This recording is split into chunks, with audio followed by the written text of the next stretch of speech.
I had this thought last night, and I figured I might as well get it out. Since the last time I did a little unscripted thing, people seem to like it. I never killed anybody. Hey, yo. I'm a little sick, so I'm sorry if my voice sounds unpleasant, or any more unpleasant than it normally does. I don't think there's ever been an era in which it wasn't the dominant mode of production in Hollywood. Early on, obviously, it was a lot of classic novels, plays, fairy tales, these kinds of things, right? And it's not just these early Disney cartoons that do this, but just most of cinema at that time was interested in doing that. And as you get into kind of the mid-20th century, we get into an era of a lot of Broadway adaptations, more novel adaptations.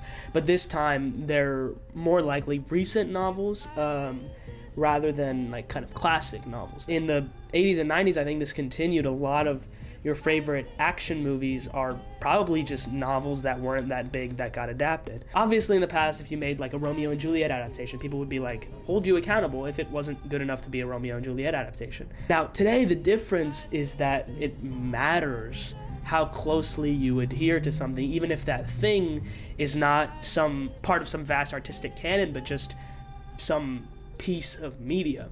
Some of them, most of them are gone, but they're not forgotten. Ladies and gentlemen, Mr. Billy Wilder.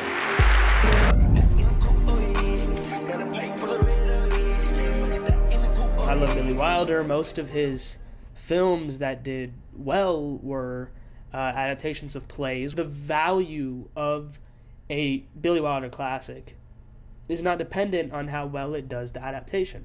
He has a film called Witness for the Prosecution. It's an adaptation of an Agatha Christie novel. Agatha Christie novels are very critically acclaimed. They're kind of repeated in every generation to have a definitive adaptation for that era. Right now we have all of the, oh my god, who's doing them? Kenneth Branagh, all of the Kenneth Branagh adaptations. But he made this, and it's not, the ending is different from the Agatha Christie novel, which is also different from the play. Legally, he was adapting the play and not the book. If you were like, hey, it's not like the book, and I like the book, you would be stupid. Agatha Christie herself said, this is the best adaptation of any of my films, or any of my books that have ever been put to film.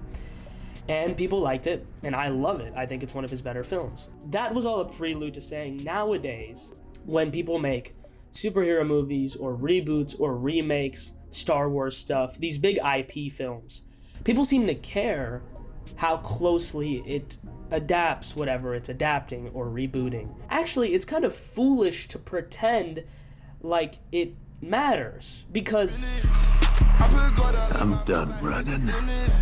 Go put 2 more lines and I finish. I said, better late than never, better late than never. You're better late than never, better late than never. The 3 Guardians movies are nothing like the comics, and I think those 3 are the best trilogy to come out of the MCU and some of the best mainstream action films to be made this century, I feel like.